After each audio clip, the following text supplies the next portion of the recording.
Welcome. The Pathology Innovation Collaborative Community is a regulatory science initiative that aims to facilitate innovations in pathology, as well as advance safety and effectiveness evaluation.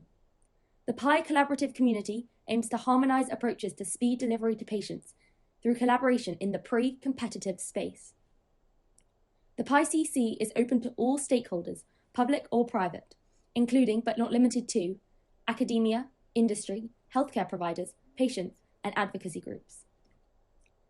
Meetings of this kind are an example of lawful activity under federal antitrust law, because the focus of the meeting is on government action or policy, including the industry's responses or positions taken with respect thereto.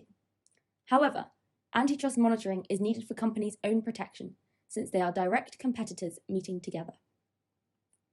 These meetings need to stay within protected subject matters and need to be monitored so that they do not stray off into inappropriate areas, such as pricing and price terms, sales and service territories for particular products, customers and customer territories, each company's individual decisions regarding selection of suppliers or customers, marketing plans and especially future marketing plans or new product offerings, other proprietary or competitively sensitive information. Today's meeting will follow the written agenda, and there will be no discussion of pricing or other prohibited topics. If the discussion veers into those topics, we will terminate the discussion.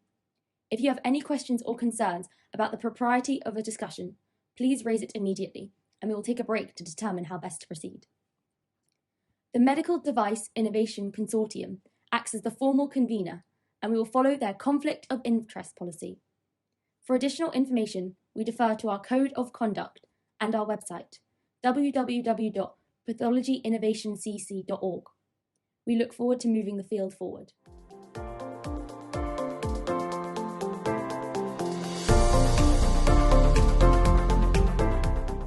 So, new year, new ambitious goals. Let's start with some of the FDA news. Number one, which I'm sure many of you have seen already, it came out fairly early in January, but was long awaited. It's a draft guidance.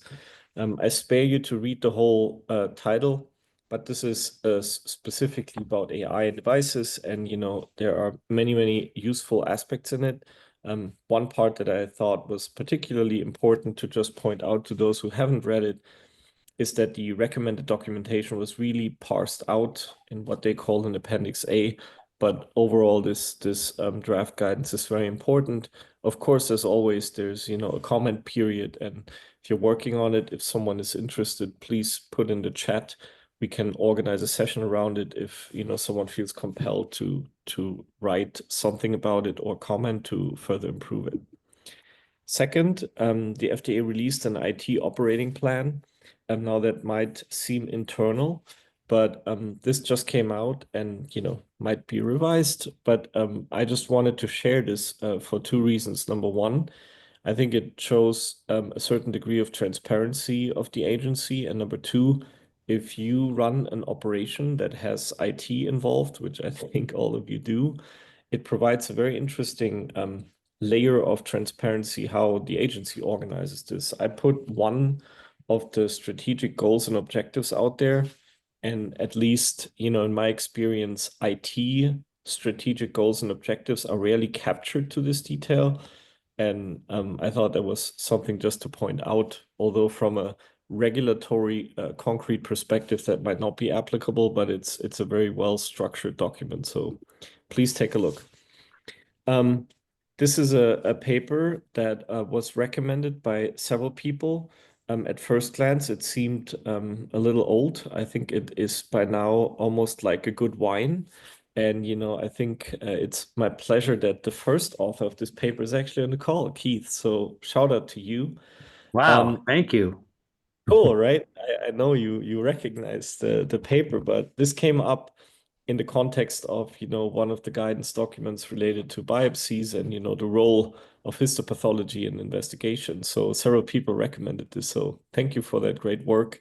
Just a quick pointer, but I don't know if you want to say anything, Keith, but it's a good unplanned coordination here. No, I mean, the quick context here is that when I was, just put my video on quickly.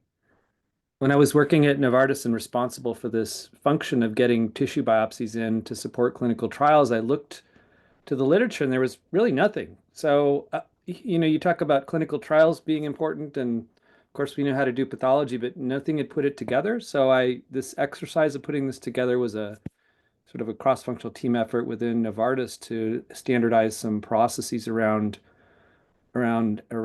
what's acceptable. There was just such a use of sort of remnant specimens and a huge amount of risk doing assays on partial cohorts, and I think this has come up again in the FDA guidance around biopsy. So yeah, it's not going away, and I think, as you know, sometimes this is the only place you can get the answer. No, So thanks for absolutely. that shout out. It's clear that that paper was way ahead of its time, I would say, although probably even at that time very timely. But you're 100% right. This did indeed come up with this draft guidance about considerations for when to include tissue biopsies. There's a lot of confusion among pathology colleagues about what this draft guidance is.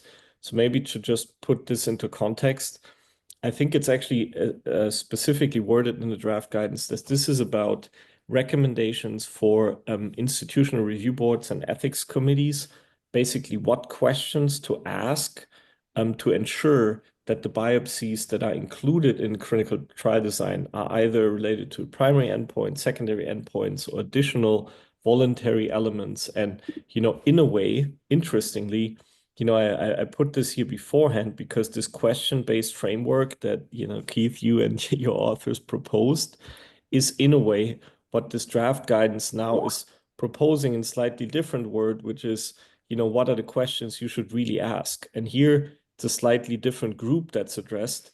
But when I compared the two things, I believe this is really well aligned, and you had some impact on this, I believe. I can't prove it, but Unless they it's came to it completely independently. We'll see. which is also good. But Yeah, right. I think it must be fun for you to see. I'm sure you read this draft guidance, but I think that's number one, what I think is moving the field forward. So thanks, but also how we try to operate, right? And seeing, let's say, the draft guidance, it might be for some people on the call a little too abstract, but when you read it in this publication, which I definitely recommend, it's I think a little bit more hands-on what that means for the field. So thank you. Thank you. Thanks Appreciate a that lot. shout out. I didn't know you would be on the call. I know you always are, but I thought, it's a great shout out. So I think you can be proud. This next element here is a little bit older, but it came up in a very interesting way, and I want to briefly explain. So this is patient-focused drug development, and this is, like what is, I think these are methods important to patients and related to, how, for example, to obtain consent or what are certain elements that you need to entail. There was a question, about, what has changed over the post-pandemic period. And, some of the elements is what has to be in person, what has to be or can be by telephone, what can be online. And, that is the guidance that was related to this. And I just wanted to share it with the group because that's an element that is very operational or more logistic.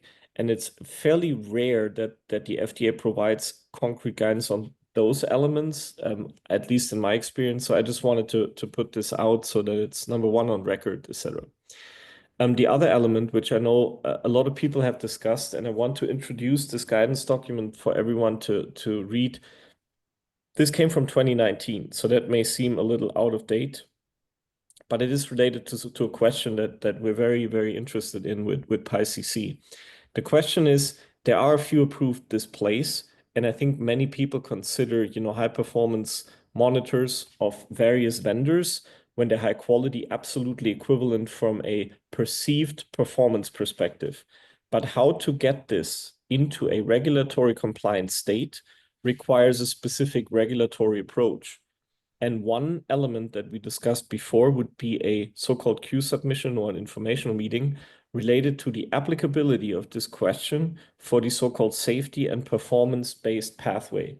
So I believe this will merge into a project, and I think many people are interested in it. And the actual guidance document, which we share, I don't know if you post this or if it will be available, but I wanted to share this document because it literally establishes how using scientific approaches and to be established criteria, how we could tackle this by saying these are the things that we need to measure and determine, and with those in place, we can consider a display or a monitor adequate and similar in terms of performance metrics, thereby get out of this lockdown of just using approved displays. So this might have some relevance to some of you. I just wanted to share that particular framework or regulatory guidance document that might be related to this.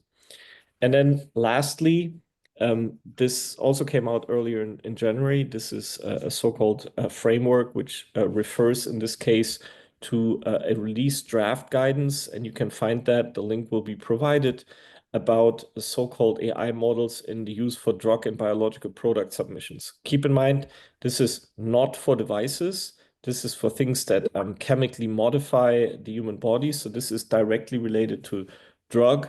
But as you know, many elements that are proposed in the drug or biological products world have direct impact on the associated devices. So that is sort of like the quick pointer here related to some of the elements that we identified as most recent advances coming from the FDA. So please keep sending those. These are very helpful. Now, I want to move quickly forward. We had several projects make some good headway. And a few of those you may know and are familiar with, and I wanted to briefly provide some context. So the first, and that's a major project, which is the PIcc FNIH project. At some point, we have a better name. I see Althea Lang from FNIH is on the call. Thank you for joining. Eventually, we will have a proper name, but I think this is kind of like the internal name that everyone knows.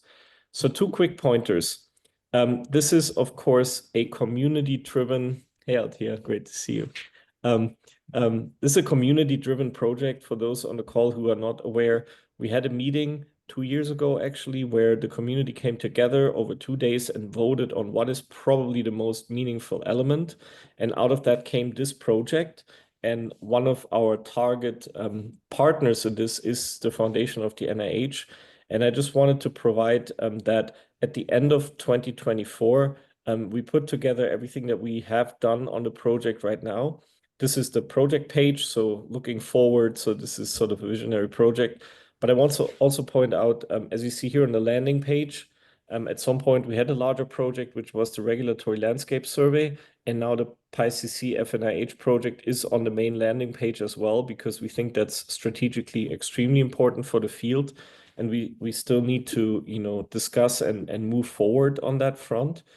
And, I just wanted to point out that there has been a project meeting. This is the slide deck, 13 slides, concisely capturing what is the problem, what is the clinical setting. We chose breast cancer, I believe triple negative breast cancer and tumor-infiltrating lymphocytes as the issue. And then in terms of, let me just see if Alex Karagiris made it. He's in Europe and it's already late, so he may not. I don't know, Alex, are you on? Don't see that because I'm sharing my screen, but in any case, a very quick overview is that, of course, regulatory ready or regulatory grade data are very important. And the MDDT pathway, medical device development tool pathway, is appropriate. You see here a largely abbreviated timeline. And we're now working on the actual proposal that would hopefully capture sort of the interest, of course, of many, but also in particular to advance drug development and optimization of therapy, which would be, I believe, a great and a drug developer relevant data set. So moving forward, of course, we will make sure that all the meetings are captured and published on the website. But just for those who have not joined, if you're interested, please just shoot a text to Noor. All the materials that we have created so far, including the background and how this project came about and milestones, dates, etc., is now live. So this has been reviewed by the various project leads, and Alex Karagiris will move this forward. Althea, I don't know, this is sort of very high level, but if you want to say a few words, that would be great. Um, it's a cold So call as well. thanks for raising this. We're really excited to be working with you on this. Um, we'd love to, take this through our review process. If anyone is interested in getting involved in the project, particularly from the financial support side, please let me know.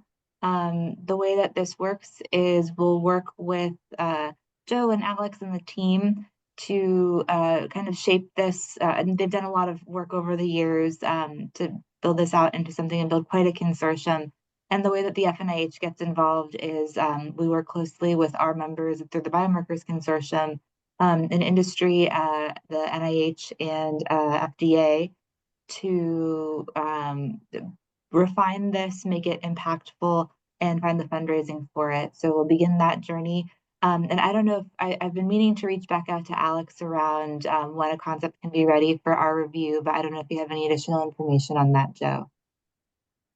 So I think we will need a few more weeks because schedules are always packed, and we really want to make sure that this is also reviewed by pathologists as well as oncologists.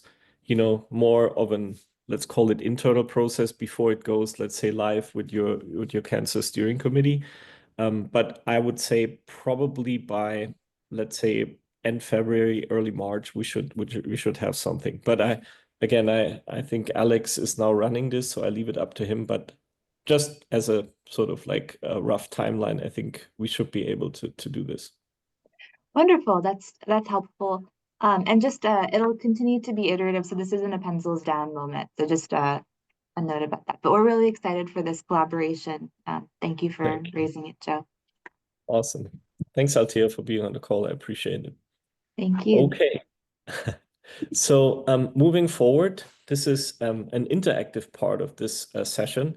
Let me just quickly show you this next project is called the validation project. And before we vote, I wanted to show you what this is about. So there was an initial meeting. We announced that in December. And we noticed across many different meetings and completely different contexts that the term validation is really tricky. And some people consider it that, that means independent data sets held out, even from different institutions, etc. But there's a lot of confusion around the term validation. And, we wanted to put together a short comment type publication to just compare and contrast the term validation, how it is used in practice, with the regulatory term validation. And several people that I see on the call were part of this initial meeting. I can show you quickly. So people were of various moods, as you can see here. There was a fairly intense chat going on.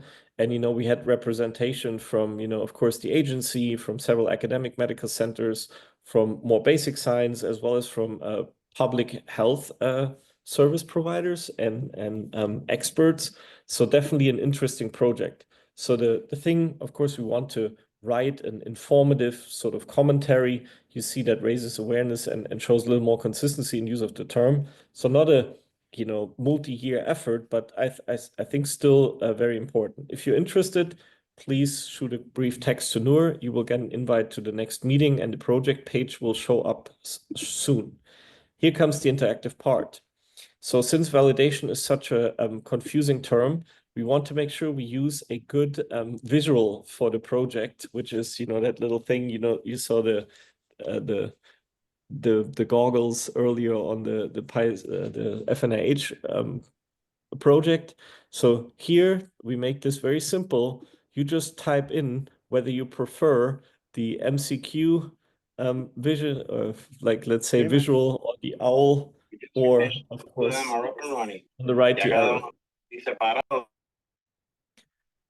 Okay, some comments here. So please just type that in the chat or message it to Noor, just so we have a bit of a consensus. And of course, it's equal. We can still use a few, but I thought that might help.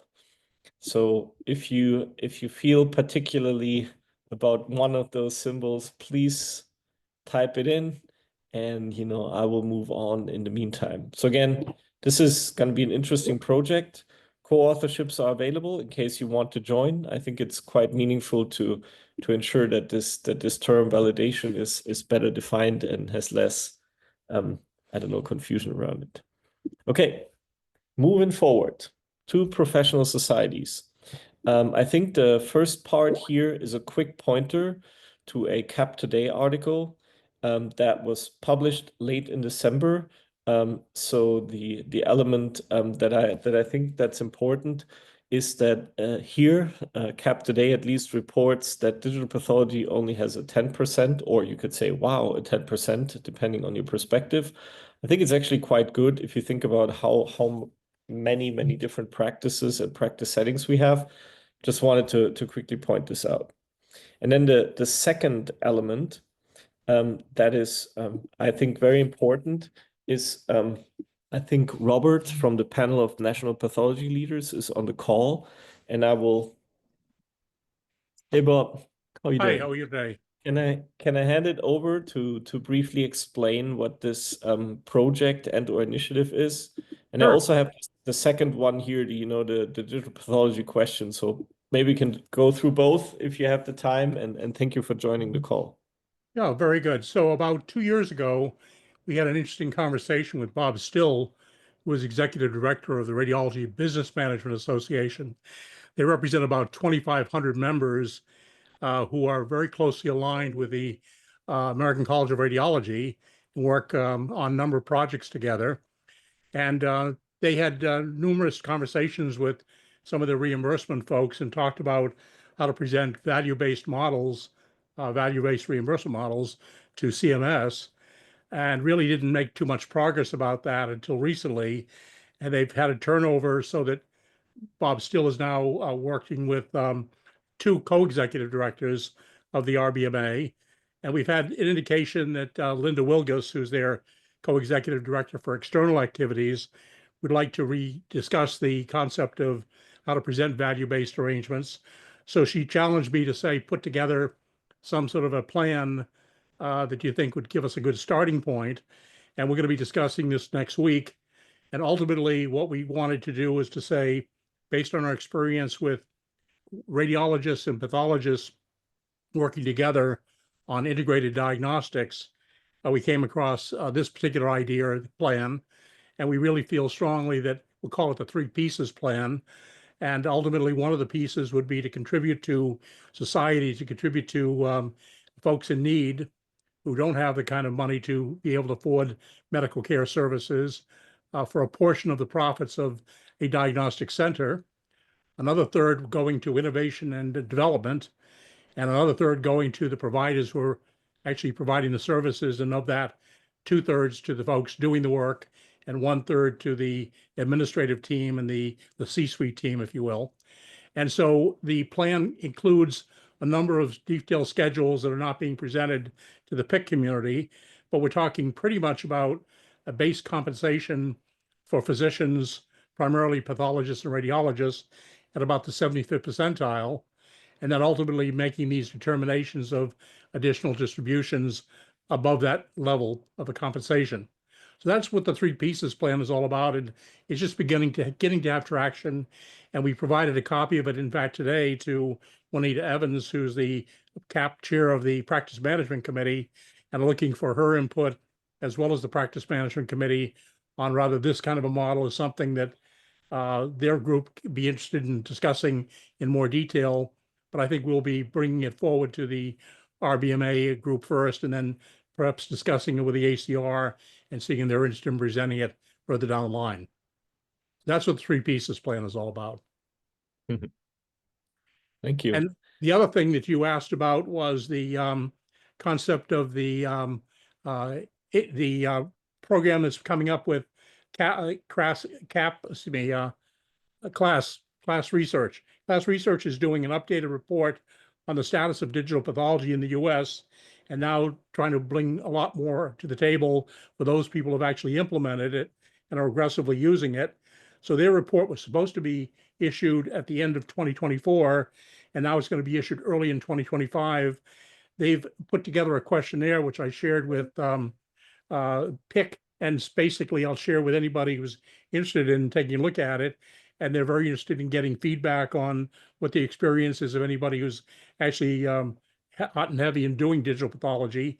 And basically they're issuing their report in early 2025, giving us more information on what the status of digital pathology would be, as well as the concept of the evolving AI scenario. So that's what we're sharing. Thank you. I think you're tackling a very, very important subsector of the field. So thank you for doing this. So can I just quickly ask, so if someone wants to be part of this, let's call it three-piece plan, just reach out to you, or Yeah, they can certainly reach out to me at a panel of national pathology leaders, and we'll be happy to provide them with more detail of exactly what's in the plan. It's Mhm. the first iteration of our discussions and various conversations we've had with numerous members of our particular organization, and trying to be a little bit more innovative than strictly some sort of a subcategory of fee for service, trying to develop a situation where we actually get money out to different populations, and we continue to be innovative and want to do some exciting things. We've also had conversations with some family foundations that are interested in supporting this particular effort. And again, nothing is in stone. This is just basically a talking document that will start with the RBMA group of people. And also, as I said, we hope that we'll get involved with the CAP Practice Management Committee for their input and support. Perfect. Thank you very much, Bob, and Okay. thanks for your team. Of course, there's a lot of changes, and those are, of course, very interesting. But in terms of the legislative, maybe I should call this DC updates. There are too many to even try to comprehensively cover that. But I wanted to point out a few things that I believe will be very important. Number one, many of you have known the ADAPT program, which stands here for, when it's spelled out, the initial proposal day was March 15th.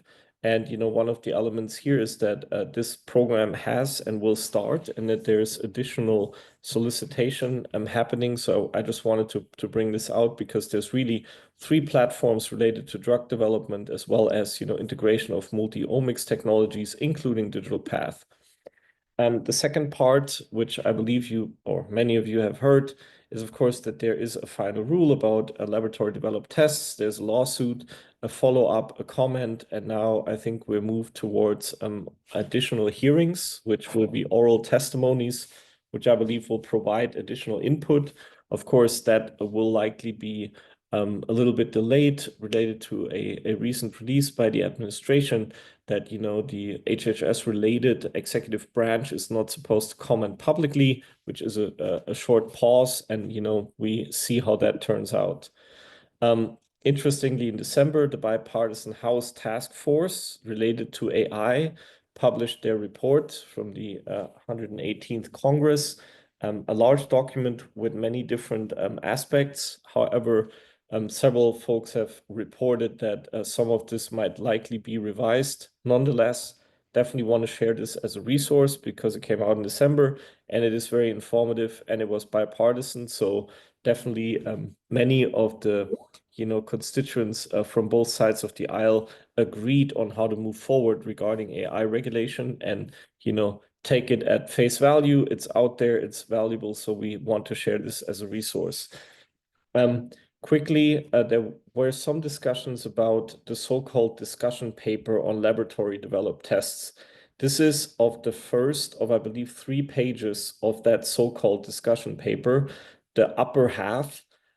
We just wanted to share the whole thing, because apparently there was an issue whether that is still available online. So this is just a pointer, again, related to LDTs. And then one other news that came out again late in December was from the Department of Health and Human Services, related to a potential change, or I would call it update, of the HIPAA security rule, in particular with a declared aim specifically to account for cybersecurity of EPH, so electronic protected health information, for example, in the electronic medical record.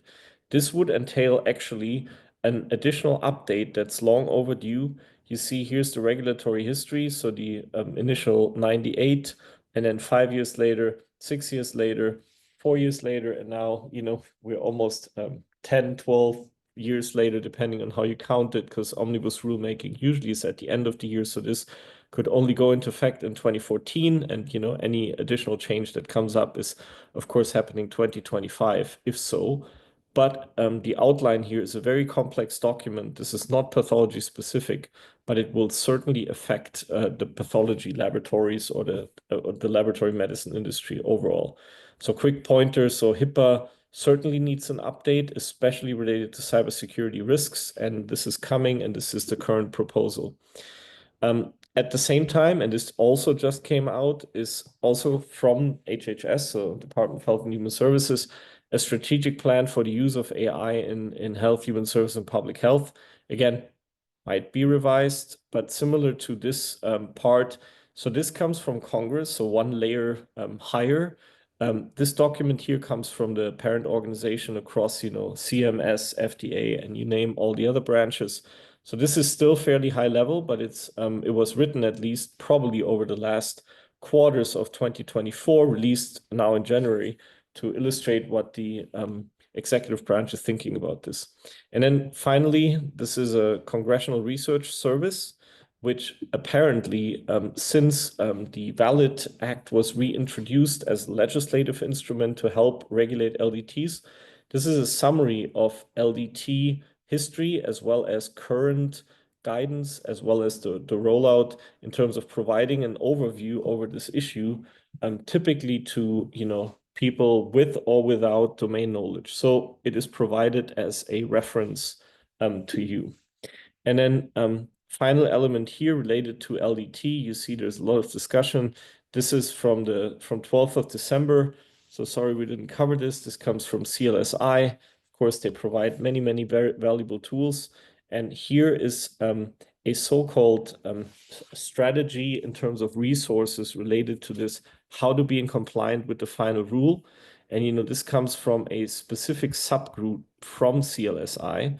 And they have, provided this as sort of an interesting approach to say, if you want to start getting compliant, here's how you do it. Let me see. There's probably a few questions in the chat. No, but in case there are, please just speak up. But if not, we quickly move on. The topic of DEI, diversity, equity, and inclusion, is of course, important. One report that came from the AAMC was the so-called the State of Women in Academic Medicine. And, one component that I believe is relevant here is the representation of women in academic medicine. And, if this is something that reminded me of is sort of an attrition graph where you see that, over, in this case, applicants, graduates, residents, and then as you move on, there's a certain attrition that was just described after interviewing hundreds of people. And, it's, one of the reports from AMC that will probably provide some clarity regarding some of the strategic objectives that you may have. A quick pointer here that, this is a comment, a blog. Please feel free to take it again. This is mostly for informational purposes, and that there is the FDA had previously put on a vector in a direction that clinical trials, as well as, for example, device confirmatory studies or clinical validity studies, must include a certain diversity of populations. And this was recently removed from the website. It might be that is just moving to another location, but it was reported, or at least interpreted, as that this is a move away or a setback for equity. I'm not sure if it's that drastic. You see that to create this image, there's a prompt that was used that this particular group has shared in their blog, which I thought was an interesting way. It's almost like a citation, etc. But just wanted to share this. So this is from the so-called regulatory doctor, and let's just see if this truly is a setback, and if this is truly moving away, or it was just migrated because there's whenever the administration changes, a lot of the reorganization is, of course, happening. Noor, can I pass it to you real quick for the MDIC update? Absolutely. Good afternoon, everyone. Just a very quick MDIC update. We're having a hybrid event on February 11th in the Northern Virginia area, so specifically at the Deloitte Arlington, Virginia office, and it is going to be a research and development leaders circle. Please feel free to sign up if you're interested to learn more. You can reach out to me or anyone at MDIC, but this is a collaboration between MDIC and Deloitte, and it is a hybrid event. So if anyone is interested in joining and they're not in the Northern Virginia area, please feel free to register online. And back to you, Joe. Perfect. Thank you very much. A quick move to Europe and beyond. And there's actually quite a lot of news here that I think might be valuable to some of you for probably various reasons. First, somewhat related to the initial part of the discussion that we had with Keith and about the draft guidance related to biopsies. This is an interesting paper which was published by a group of people on behalf of the European Society of Pathology, or ESP, about the role of the pathologist and in the design and conduct of biomarker-driven clinical trials. Certainly very helpful, covers many aspects. Not sure if it's a fully comprehensive resource, but definitely wanted to share this. Second, the EMA has requested, this came out late in December, a call, let's say, for expression of interest for academia to participate in the European platform for regulatory science research, which I believe aligns very well with the content and interest of this group. So I definitely wanted to share this. Related to the European health data space, there was a European Public Health Conference, and there's a big summary paper. You see their workflows, for example, for enabling AI in public health, et cetera, et cetera. So definitely wanted to share this as a resource. Another resource that, to my knowledge, is unfortunately only available in German. However, the concept behind it in some of the excellent figures is probably understandable when you're familiar with the IVDR rules. Next is a medical device, in this case, a so-called coordination group document. This is a further specification of some of the directives that are now broken down as instructions on how medical device regulation in Europe will actually be conducted. In my opinion, this was something that was missing. And as you see with these relatively complex cascades of algorithms in terms of decision making, it is important to realize how many of these decisions will likely be made by the respective regulatory agencies. This is a quick paper and pointer to a paper related to a market access pathway for digital health applications. I just wanted to mention this because this is some of the interesting part in this paper is that the performance factors behind the adoption were dissected, which showed some very surprising and some more or less confirmatory elements or facts. And quickly in this paper, as an example, they describe the so-called current state, in this case here, of these so-called digital health applications by also investigating how many had a medical benefit or a medical benefit and some additional elements related to the adoption. For example, health literacy, adherence, et cetera, et cetera. So if you're into the application performance metrics and what actually determined whether something is adopted or not, I think this is a great resource. Three more quick pointers. This is a health policy paper by several people from an economics as well as digital technologies background that I just wanted to a quick pointer to. And then at the European Public Health Conference, there's a full recording of one of the key sessions. I think the link is available, so I think Noor has or will share it momentarily. Few pointers from the World Health Organization. One is that there's an IARC, so the International Agency on the Research of Cancer, summer school, and you can become a supporter. Or a quick pointer for those on the call who have not heard of the summer school to maybe familiarize yourself with it. Many different interesting science and public health related elements. And this is under the section Learning and Capacity Building. Please take a look at that whole section. It's very informative. And then, one meeting, I believe, that is a pointer. I think the exact date will be in the chat.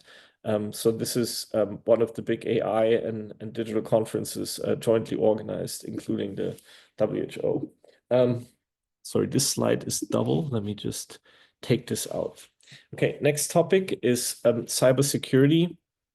I think I mentioned already the update related to HIPAA, which we covered in the C section.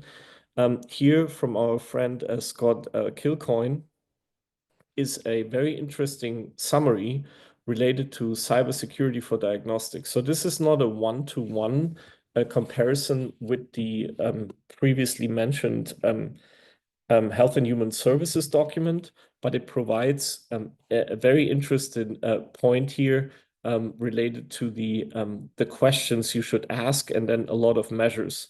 So I abbreviated this lastly, and I of the 8 main sections, I only provide the first point here in great abstraction, just so you're aware. Please take a look at the primary resource for more complete coverage. In terms of the health information privacy update, I just took a screenshot of the webpage, and please go and take a look. There are a lot of security fact sheets. So if I just show you real quick, when linking to this, the fact sheet itself contains a lot of bullet points with sub-bullet points, and it's quite intense. And then the actual Federal Register note is also linked, so that might help for those of you who are and should mention this. I wanted to make a quick pointer, and I forgot to take a screenshot, so we will deliver this. Our Friends of Cancer Research have released today a paper on rare biomarkers in companion diagnostics, which we will link in the website update. And then the second element is that next week will be a panel discussion in DC related to digital pathology and, of course, some of the topics that we care about. I apologize that came out earlier, and I will definitely provide that update the latest when the website goes live, and Noor will provide that via email. Moving forward, there's a lot of resources as well as papers. I cannot cover that, so I will just point out really a few highlights, and the resources, or some of the resources, are really phenomenal. First, if you're working on or discussing with anyone antibody-drug conjugates, this is a phenomenal review by some of the experts. So just a quick pointer, just to show you the in-depth level of analysis. This is a screenshot of one of the many pages in the supplement that includes not only, the, let's say, combination or specific element of antibody-drug conjugate, but including the indications as well as, the links and, some of the payloads, the dosage, and, the schedule. So for those people who are in drug development and interested in what that looks like, phenomenal resource. Similar here, from some of our friends, I think this is, if I pronounce that correctly, Buduka Diagnostics Consulting. They released this 2024 Companion Diagnostics Landscape overview we shared with the group. Extremely useful, very well done. Big high five. This is a WHO resource where they try to capture how to optimize person-centered point of service systems. This term is not the one that the FDA uses, but I think it makes sense when you look at, for example, when you move from paper to digitization to actual digitalization service and transformation of information flow and or question. I think this is a handbook that takes into account, for example, also resource limitation settings, etc. Or I should say settings with limited resources. Two additional components here related to AI. One is a recommendations document. You see that this contains a lot of components that we spoke about, including things like diversity, equity, and inclusion, or the environment, meaning the carbon footprint, for example, in a so-called roadmaps of values, which I think is a very good depiction.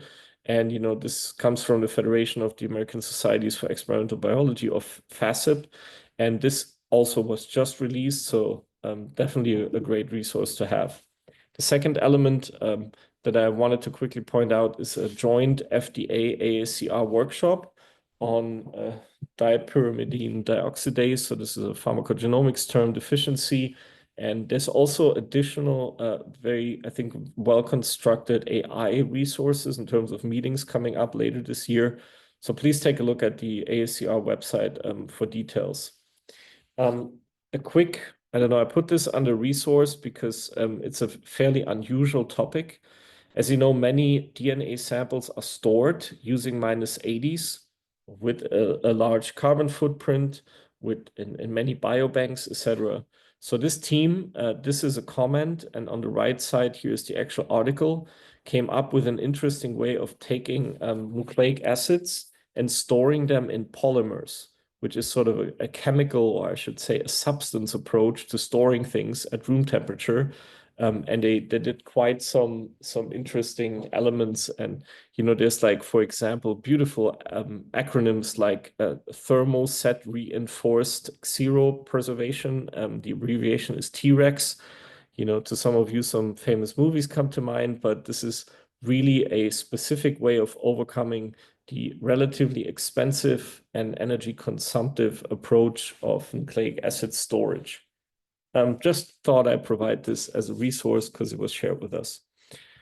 Here's an interesting genomics and precision health blog about 5 misconceptions, and here specifically tackling the role of genomics in public health. So as a resource, certainly helpful. The next element, which is a subset of 3 pages or 3 slides here. So this is a phenomenal, I would call it a group effort to explain what retrieval augmented generative AI is. So as a quick or 10 seconds or less introduction, when you use certain large language models and you create a prompt, if you supplement your prompt using a certain element, for example, a database or some additional resources, you retrieve information from that resource, you augment your prompt with that content, and thereby you execute the actual prompt, meaning you generate the response. That is referred to as retrieval augmented generative AI. This is a technology. I do not know whether this will catch on, but I provided some additional resources here and links. This is certainly something if you want to take your prompt engineering to the next stage. This is extremely helpful, and I wanted to show you 2 or 3 things. Number one, there's a subset or a subdomain in this very educational series by Zain Hassan, who talks about just multimodal retrieval augmented generative AI, where you leverage, the power of this retrieval augmentation to optimize prompts to encode for example, multimodal embedding, to really get sort of harness the abstraction and abstract representation before you actually run your generative AI. And then, you can take this even one step further, where instead of hand or manually or by code creating the retrieval augment, you can actually hand this over to an agent, which is referred to as agentic retrieval augmented generative AI, or ARAG, which is basically then using a retrieval agent that helps optimize certain searches, and that is particularly helpful if you work with multiple databases and you want a certain functionality in optimizing the retrieval augment or to improve the quality of your retrieval augment before you actually execute the generative AI function. So I thought I'd provide this as a very, very top level overview. Please take a look if you're interested or if you're using things like ChatGPT or Claude Sonnet or other large language models. This is really sort of the next level of where people said, we don't need coders anymore, but these designs are very intricate and can lead to vastly improved results. I didn't put a performance part on here, but I just wanted to mention this.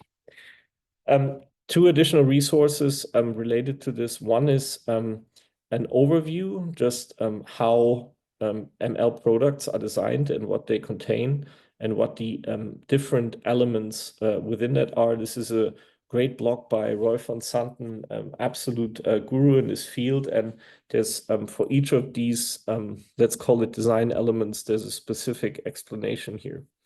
And then moving quickly forward, there's I don't know, I put this also under resource because this is something that I thought was fantastic. So this is 39 activities that people can report on whether they're happy at work. So I went through this and it's beautiful. It's like very well done, a little bit witty, but also, of course, as with any great joke, there's some truth in it. But please take a look at it. And I thought it was particularly funny that this is in the economic journal. OECD, a large group, a supranational activity group that orchestrates a lot of things for many different nations, has put together a so-called working paper. So this might actually iterate over time, which I think is a great concept. This was shared by Eric Sutherland and team, and this is the Collective Action for Responsible AI in Health. So this is specific to the sector, not specific to pathology, but great resource.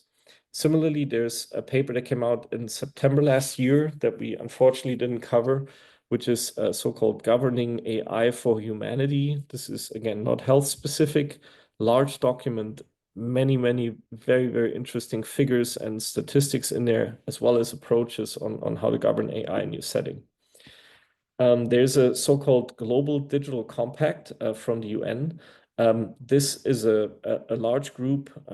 They have organized quite in a tremendous effort many of the UN member states into a coherent digital technologies plus minus AI work document.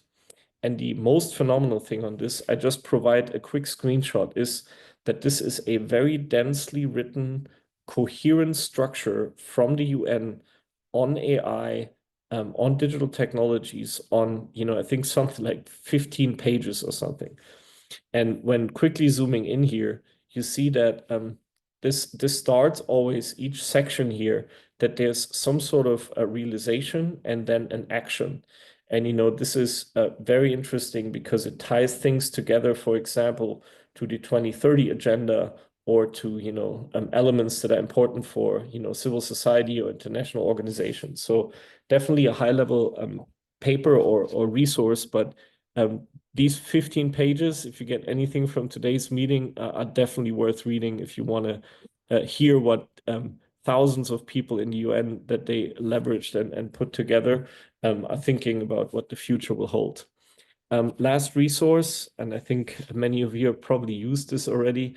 This is called CO or CoStorm from Stanford University, where you can add a topic or a research query, and you get a Wikipedia-like report on that, which is actually quite impressive.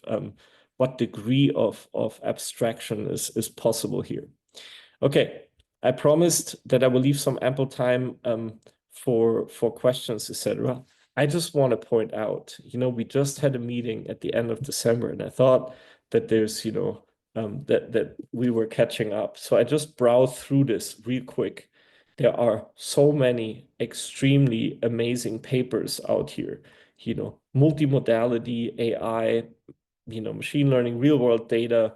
I will just quickly move to like the end where I wanted to show like 2 or 3 great paper from Victor Holzer's group about tumor purity assessment. There's, ethical debates, implementation. So it definitely, I cannot cover all of these, but please take a look once this page is out.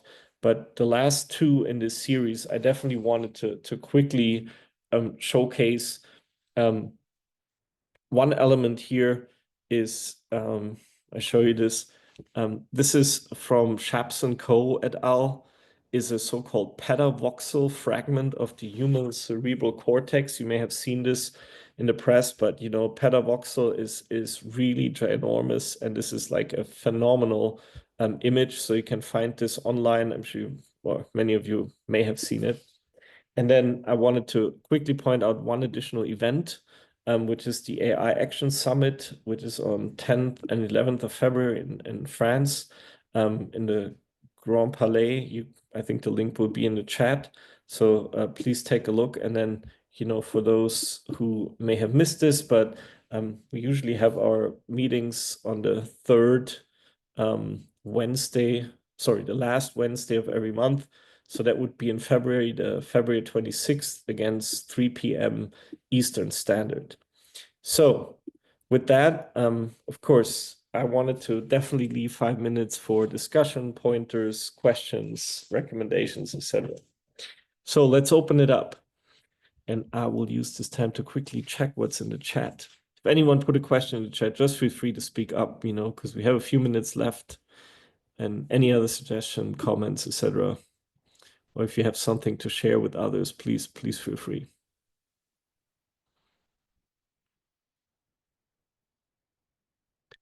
Hearing nothing.